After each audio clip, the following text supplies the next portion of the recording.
Hi friends, welcome back to my channel. ప్రతిరోజు కార్తీక దీపం serial టీవీలో కన్నా ముందుగా చూడడానికి వెంటనే మా ఛానల్ని సబ్స్క్రైబ్ చేసుకుని పక్కనే ఉన్న గంట సింబల్లో ఆల్ పైన క్లిక్ చేయండి. అప్పుడే నేను పోస్ట్ చేసే వీడియోస్ మీరు మిస్ కాకుండా నోటిఫికేషన్ ద్వారా చూడగలరు. ఇక సీరియల్లోకి వెళ్తే, కార్తీక దీపం సీరియల్లో దక్షిణామూర్తి శివనారాయణలను వెయ్యంకులు చేయడానికి అసలు కార్తీక్ తీసుకున్న నిర్ణయంతో షాక్లో ఉండిపోతుంది జ్యోత్స్న. మరి అసలు ఏం జరిగింది? అసలు ఇన్నాళ్ళుగా దక్షిణామూర్తి అంటేనే ఆగర్భ శత్రువులా భావించిన శివనారాయణ మరి జ్యోత్స్న కోసం ఎలా వియ్యంకుడు కాబోతున్నాడు? మరి అసలు ఏం జరగబోతుంది? వాళ్ళిద్దరి మధ్య గొడవలు ఎలా సద్దుమణిగాయి? కార్తీక్ ఏం చేశాడు? మరి అసలు ఏం జరగబోతుంది అనేది తెలియాలంటే ఈ వీడియోని ఇప్పటి వరకు చూడని వాళ్ళు చివరి వరకు స్కిప్ చేయకుండా చూడండి. అలాగే ఇప్పటి వరకు లైక్ చేయని వాళ్ళు ఇప్పుడే లైక్ చేసేయండి. ఇక సీరియల్లోకి వెళ్తే, కార్తీక దీపం సీరియల్లో అసలు జ్యోత్స్న పనిష్మెంట్ అనుభవించిన తర్వాత జ్యోత్స్నకైతే సూరజ్ మీద ఇంకా ఇంకా ఎక్కువ కోపం అయితే మొదలవుతుంది. అయితే ఎలాగైనా ఆ సూరజ్ని దెబ్బతీయాలన్న ఆలోచన తనలో మొదలవుతుంది. అయితే ఇప్పుడు ఇది సమయం కాదని పారిజాతం ఇచ్చిన సలహా కూడా వినకుండా తనంతట తాను ఓన్గా నిర్ణయం అయితే తీసుకుంటుంది. తన డెసిషన్తో తన జీవితమే మారిపోబోతుంది. మరి అసలు కార్తీక్ ఏం చేశాడో తెలియాలంటే కథలోకి వెళ్లాల్సిందే. అయితే సూరజ్ని దెబ్బతీసే ప్రయత్నం చేస్తూ ఉంటుంది జ్యోత్స్న. సూరజ్ గురించి అంతా తెలుసుకున్న కార్తీక్ ఎలాగైనా జ్యోత్స్న బారి నుంచి సూరజ్ని కాపాడాలి అనుకుంటాడు. ఎందుకంటే జ్యోత్స్న తెలివితేటలు మామూలుగా ఉండవు. ఎందుకంటే ఒకరిని అడ్డు తొలగించుకోవాలి అనుకుందంటే ప్రాణం తీయడానికి కూడా ఆ జ్యోత్స్న వెనకాడదని కార్తీక్కి తెలుసు. అందుకోసం కార్తీక్ జ్యోత్స్న ప్రతి జ్యోత్స్న ప్రతి అడుగుని అబ్జర్వ్ చేస్తూ ఉంటాడు కార్తీక్. అయితే కార్తీక్ తెలియకుండా దీపకు అనుమానం రాకుండా ఆ సూరజ్ని, అలాగే ఆ సూరజ్ ఫుడ్ స్టాల్ని తొలగించే ప్రయత్నం చేయాలని, అసలు ఆ ఫుడ్ స్టాల్ పెట్టాలంటే ఆ సూరజే ఉండడానికి వీల్లేదు అని చెప్పేసి సూరజ్ని అడ్డు తొలగించుకునే ప్రయత్నం అయితే జ్యోత్స్న అయితే చేస్తుంది. అయితే ఇదే కాకుండా కార్తీక్ తన ఐడియా, అసలు తన ఆలోచనని అబ్జర్వ్ చేసి సూరజ్ని ఎలాగైనా కాపాడాలి అనుకుంటాడు. అసలు సూరజ్ జ్యోత్స్న తలపొగురు అంచడానికి కరెక్ట్ వాడు. అసలు ఇంట్లో వాళ్ళ ఉద్దేశం ఏంటో కనుక్కోవాలి అని చెప్పేసి సూరజ్ మీద ఒపీనియన్ ఏంటి, అసలు సూరజ్ లాంటి వాడు జ్యోత్స్నకి భర్తగా మారితే ఎలా ఉంటుంది అని ఒక చిన్న మాట అయితే అంటాడు. అయితే మొదట కాస్త ఆలోచించిన దీని దుడుకుతనానికి వాడు దీని దగ్గర నెగులుతాడా, అసలు దీన్ని తట్టుకుని ఉండగలడా అంటూ వాళ్ళందరూ అంటూ ఉంటారు. అయితే నిజంగానే చాలా బాగుంటుంది కార్తీక్. అసలు ఇలాంటి వాళ్ళకి పొగరంచాలంటే అంతకన్నా తలపొగరు ఉన్న వాళ్ళైతేనే బాగుంటుంది అని చెప్పేసి, అలాగే కాంచన అయితే సలహా ఇస్తుంది. అదేంటి వదిన అలా అంటున్నావు? నాకైతే వాళ్ళిద్దరికీ జోడీ సరిపోతుందని అనిపించట్లేదు అనగానే, అలా ఎందుకు అనుకుంటున్నావు వదిన? అసలు ఇలాంటి వాళ్ళకి ఇలానే కరెక్ట్. ఎందుకంటే అణిగి మణిగి ఉంటే వాళ్ళని తొక్కి పడేస్తారు. అలాగే ఇలాంటి వాళ్ళ పొగరు అణచాలి అంటే దానికన్నా ఎక్కువ పొగరున్న వాళ్ళైతేనే కరెక్ట్ జోడి. అసలు వాళ్ళిద్దరిది పర్ఫెక్ట్ జోడి అనిపిస్తుంది. చూడ్డానికి కూడా ఈడు జోడు చాలా బాగుంటారు. కార్తీక్, నాకైతే నీ ఆలోచన బాగా నచ్చిందిరా అనగానే, నాకు కూడా కరెక్ట్గా నచ్చిందిరా మనవాడ నీ ఆలోచన. ఎందుకంటే జ్యోత్స్నని వాడు పెళ్లి చేసుకుంటే అలాగే ఆ కంపెనీకి సీఈఓగా కూడా అయిపోవచ్చు. సూరజ్కి నిజంగా చాలా తెలివితేటలు ఉన్నాయి, నీతి నిజాయితీలు ఉన్నాయి. ఇలాంటి నీతి నిజాయితీ, అలాగే ఆత్మస్థైర్యం, తన ఆత్మసాక్షిని, తన ఉనికిని నిలబెట్టుకోగల సత్తా సామర్థ్యం సూరజ్కి ఉన్నాయి.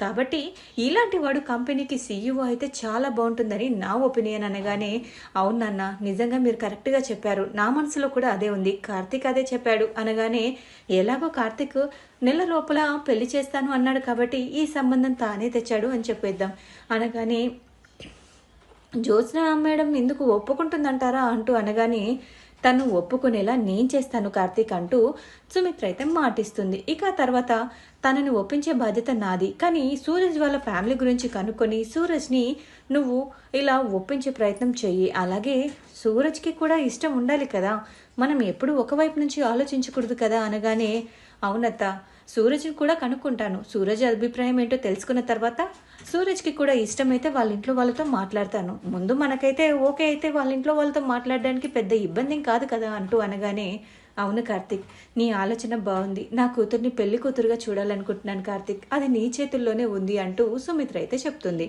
ఇక తర్వాత కార్తీక్ కూడా జ్యోత్స్న, నీ తలపొగరు అంచేవాడే నీకు మొగుడిగా వస్తాడు. అది నా బాధ్యత. నీకు పెళ్లి చేస్తానని మాటిచ్చాను కదా, ఖచ్చితంగా నీకు పెళ్లి చేస్తాను, నీ పొగరు అణుగుస్తాను అంటూ ఇక కార్తీక్ అయితే మనసులో అనుకుంటూ ఉంటాడు. సూరజ్ని వెళ్ళి కలుస్తాడు. వాళ్ళ ఫ్యామిలీ డీటెయిల్స్ తెలిసిన తర్వాత ఒక్కసారిగా షాక్ అయిపోతాడు కార్తీక్. ఏంటి, దక్షిణమూర్తి మీ తాత అనగానే, ఏంటి మా తాతగారు మీకు తెలుసా బ్రో అనగానే, అది అది అంటూ, అవును ఇంతకీ మీ తాత అన్ని కోట్లకి ఆస్తిపరుడు కదా, మరి నువ్వెందుకు ఇలా ఫుడ్ స్టాల్ పెట్టుకున్నావు అనగానే, అదేం లేదు బ్రో, నాకు తాతల తరం నుంచి వచ్చిన ఆస్తి మీద హక్కుగా వాడుకొని తినడం ఇష్టం లేదు. నేను నా కష్టాన్ని నమ్ముకుంటాను. నా కష్టం నమ్ముకొని నేను స్వయంగా ఎదగాలి అనుకున్నాను. మా తాత నాకు అదే నేర్పించాడు. అలాగే ఎవరి నుంచో వస్తున్న ఆస్తిని అనుభవించి దాన్ని డే బై డే డెవలప్ చేయడం కాదు. అలాగే మన కష్టార్జితం మనం పైసా పోగేసుకుని మన స్వహస్తాలతో అంచెలంచెలుగా ఎదిగితే ఆ ఎదుగుదలకి వచ్చే హైపే వేరు కదా అనగానే, నిజంగా నాకు నీ పద్ధతి చాలా నచ్చింది బ్రో. ఎందుకంటే అసలు నిజంగా ఒకరి మీద ఆధారపడకుండా నీ అంతట నువ్వు స్వయం శక్తిగా ఎదగాలనుకుంటున్నావు కదా, చాలా బాగా నచ్చింది మీ ఆలోచన. నేను వెంటనే మీ తాతను కలవాలి, ఎక్కడుంటారు అనగానే వాళ్ళ ఇంటి అడ్రస్ అయితే ఇస్తాడు. ఆ తర్వాత దక్షిణమూర్తిని కలుసుకొని అసలు వాళ్ళిద్దరి మధ్య ఏం జరిగింది అదంతా కూడా పూసగుచ్చినట్టుగా కనుక్కుంటాడు. అసలు నువ్వు నన్ను కలవడానికి వచ్చావని తెలిస్తేనే శివనారాయణ అస్సలు ఊరుకోడు. మరి అలాంటిది నువ్వు నన్ను కలవడానికి రావడమే కాకుండా నా మనవడి గురించే డీటెయిల్స్ అడుగుతున్నావు. నా మనవడికి ఆ శివనారాయణ మనవరాలకి జోడి కట్టాలి అనుకుంటున్నావు. మరి దీనికి శివనారాయణ ఒప్పుకుంటాడంటావా అనగానే, అసలు ఇందులో మీ తప్పేమీ లేదని తెలిసిన తర్వాత కూడా నేను మీ కుటుంబాలని కలపకుండా ఎలా ఉంటాను? అక్కడ మీ ఇద్దరి మధ్య కొన్ని అపార్థాలు జరిగాయి, అది కరెక్టే. కానీ ఈ అపార్థాలు లైఫ్ లాంగ్ ఉండవు కదా తాత అనగానే, లైఫ్ లాంగ్ ఉండకపోవచ్చు, కానీ నా వల్ల ఒక ప్రాణం పోయింది.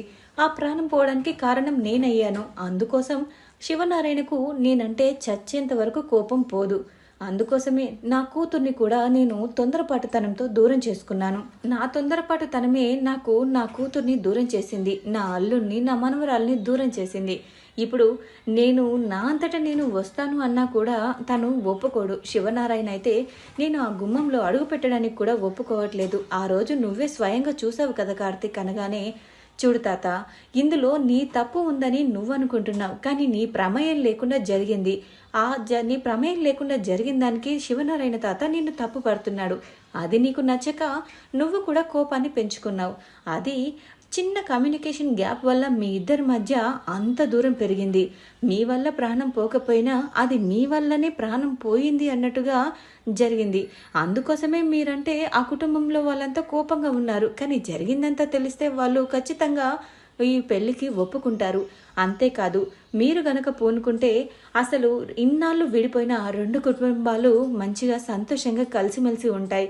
అలాగే మీ మనవడు సూరజ్ని శివనారాయణ గారి మనవరాలు జ్యోత్స్నని ఇద్దరిని ఒక్కటి చేస్తే నిజంగా ఇన్నాళ్ళు మీ మధ్య పెరిగిన దూరం కాస్త తగ్గిపోతుందని నా ఉద్దేశం తాత.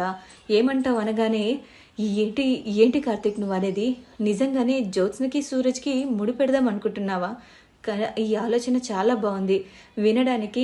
ఈ మాటలు ఎంత బాగున్నాయో, కానీ ఇది నిజం అవుతుందంటావా? అసలు ఇదంతా జరుగుతుందా? కానీ శివనారాయణ నా పేరెత్తితేనే మండిపడుతున్నాడు. అలాంటిది నా మనవడు అని తెలిస్తే అసలు జ్యోత్స్నకి ఈ సంబంధాన్ని ఒప్పుకుంటాడా?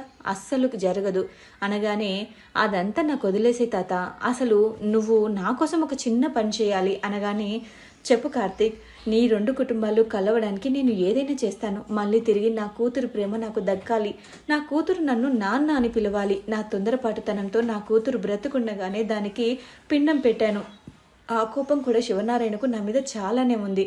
కాబట్టి నేను ఈ విషయంలో ఏదైనా ఒకటి చెయ్యాలి అనుకుంటున్నాను. నా మనవడిని ఆ ఇంటికి వారసుడిగా చేయాలి. అలాగే ఆ ఇంటి వారసురాల్ని ఇద్దరిని ఒక్కటి చేయాలి. అప్పుడే నాకు ఇన్నాళ్ళు నేను అనుభవించిన బాధకి పరిష్కారం దక్కుతుంది. నిజంగా శివనారాయణ ప్రేమను చూసిన వాణ్ణి, శివనారాయణ కోపాన్ని చూసిన వాణ్ణి. శివనారాయణ ప్రేమ ఎంత తీయగా ఉంటుందో శివనారాయణ కోపం అంత బాధగా ఉంటుంది, అసలు భరించలేనంత మోయలేనంత భారంగా ఉంటుంది. నేను ఆ భారాన్ని ఇంకా మోయలేను, నేను అవసరమైతే శివనారాయణ కాళ్ళ మీద పడి క్షమాపణ కోరమన్నా కోరుతాను అంటూ అనగానే, అయితే నువ్వు ఒకసారి ఇంటికి రా తాత, లేదంటే శివనారాయణ తాతని నేను విడిగా బయటికి తీసుకువస్తాను, అప్పుడు నీ మనసులో ఉన్న బాధని అలాగే జరిగిందంతా ఒకసారి విడమిడిచి చెప్పు, అందుకు తాత అది వినడానికి సిద్ధపడేలాగా నేను చేస్తాను అని చెప్పేసి అనగానే, ఇక అలాగే అని చెప్పేసి వెళ్ళిపోతారు. కార్తిక్ అయితే నిజంగానే తను ఇచ్చిన మాట ప్రకారం నేను ఏం చెప్పినా అసలు ఏం చూసినా కూడా నువ్వు ఆవేశపడకుండా సైలెంట్గా ఉండాలి, నువ్వు సైలెంట్గా వాళ్ళు చెప్పింది మాత్రమే వినాలి తాత, ఆ తర్వాత నీవు ఏం నిర్ణయం తీసుకుంటావు అనేది నీ ఇష్టం అని అనగానే, ఏంట్రా అంతగా చెప్తున్నావు, అసలు ఏం చేస్తున్నావు అంటూ అనగానే, తాత నువ్వు నాకు మాట ఇచ్చావు, నువ్వు నాకు మాట తప్పవని నేను అనుకుంటున్నాను, ఏం జరిగినా ఆఖరికి ఎలాంటి వాళ్ళు ఎదురుపడ్డా, మనకు ప్రాణం పోతుందనుకునే వాళ్ళు ఎదురుపడ్డా కూడా నువ్వు సైలెంట్గా ఉండి వాళ్ళు చెప్పింది మాత్రమే విను, ఆ తర్వాత ఒక్క 10 నిమిషాలు నీవి కాదు అని అనుకొని విను, ఆ తర్వాత నువ్వు ఎలాంటి నిర్ణయం తీసుకున్నా నేను ఒప్పుకుంటాను తాత అంటూ అనగానే, కార్తిక్ చెప్పగానే ఇక అసలు కార్తిక్ చెప్పగానే శివనారాయణ అయితే సైలెంట్గా ఉంటాడు. ఆ తర్వాత శివనారాయణ దగ్గరికి దక్షిణామూర్తి వస్తాడు. దక్షిణామూర్తిని చూడగానే కట్టలు తెంచుకునేంత కోపం వస్తుంది, కానీ కార్తిక్ ఇచ్చిన మాట కోసం సైలెంట్గా ఉంటాడు. అసలు ఆ రోజు అక్కడ ఏం జరిగింది, అసలు తన వల్ల ఒక ప్రాణం ఎలా పోయింది, దానికి తను డైరెక్ట్గా బాధ్యుడు కాకపోయినా ఇండైరెక్ట్గా బాధ్యుడిని ఫీల్ అయ్యి, అసలు నిజంగా నా వల్ల తప్పు జరిగింది, నన్ను క్షమించు శివనారాయణ అంటూ శివనారాయణ కాళ్ళ మీద పడి క్షమాపణ అడుగుతాడు. ఆ తర్వాత ఎలాంటి పరిస్థితుల్లో ఆ దూరం పెరిగింది, తన కూతురికి నేను బ్రతుకుండగానే నేను ఎందుకు పిండం పెట్టాల్సి వచ్చింది అంతా కూడా మొత్తం కూడా క్లియర్గా క్షమించమని అడిగి మొత్తం కూడా ఎక్స్ప్లెయిన్ చేస్తాడు. ఇక తర్వాత అందులో శివనారాయణకు దక్షిణామూర్తి తప్పు ఉందని తెలిసినా, ఏమాత్రం లేదు అని తెలిసినా, ఇన్నాళ్ళు అలా చేయడానికి కారణం ఇదంతా తన వల్లే జరిగింది అని ఒక మౌరంగా తనకైతే బాధగా ఉంటుంది. ఆ బాధను పోగొట్టాలి అంటే మన కుటుంబాలు ఎప్పటిలాగా కలిసిమెలిసి ఉండాలన్నా, నా కూతురికి తండ్రి ప్రేమ దక్కాలన్నా అది నీ చేతుల్లోనే ఉంది శివనారాయణ అంటూ, ఇక నా కొడుకుకి అలాగే నా కూతురికి పెళ్లి జరిపిస్తే బాగుంటుందని నేను అనుకుంటున్నాను, మనం వియ్యంకులం అవుదాం శివనారాయణ అంటూ అనగానే ఒక్కసారిగా కాస్త షాక్ అవుతాడు. కానీ మొత్తానికి శివనారాయణకైతే ఒప్పించి వాళ్ళిద్దరిని ఒకటి చేయాలని, అలాగే దక్షిణామూర్తిని శివనారాయణని ఇద్దరిని వియ్యంకుల్ని చేయాలని చాలా గట్టిగా పూనుకుంటాడు కార్తిక్. ఇక చూడాలి మరి తర్వాత ఎపిసోడ్లో ఏం జరగనుందో. శివనారాయణ దక్షిణామూర్తి ఇద్దరు కలిసి వియ్యంకులుగా మారబోతున్నారా, మళ్ళీ 2 కుటుంబాలు కలిసి దగ్గర కాబోతున్నాయా, మరి జ్యోత్స్న సూరజ్ల జంట ఏమవ్వబోతుంది, మరి జ్యోత్స్న సూరజ్తో పెళ్లికి ఒప్పుకుంటుందా, అసలు మరి కథ ఎలాంటి మలుపు తిరగబోతుంది అనేది తెలియాలంటే ఈ వీడియోని లైక్ చేసి షేర్ చేయండి. తర్వాత ఎపిసోడ్ వరకు వేచి చూడాల్సిందే. మరి మా ఛానల్లోని మరెన్నో లేటెస్ట్ అప్డేట్స్ కోసం వెంటనే మా ఛానల్ని సబ్స్క్రైబ్ చేసుకొని పక్కనే ఉన్న గంట సింబల్లో ఆల్ పైన క్లిక్ చేయండి. అప్పుడే నేను పోస్ట్ చేసే లేటెస్ట్ అప్డేట్స్ వీడియోస్ మీరు మిస్ కాకుండా నోటిఫికేషన్ ద్వారా చూడగలరు. Thanks for watching my video.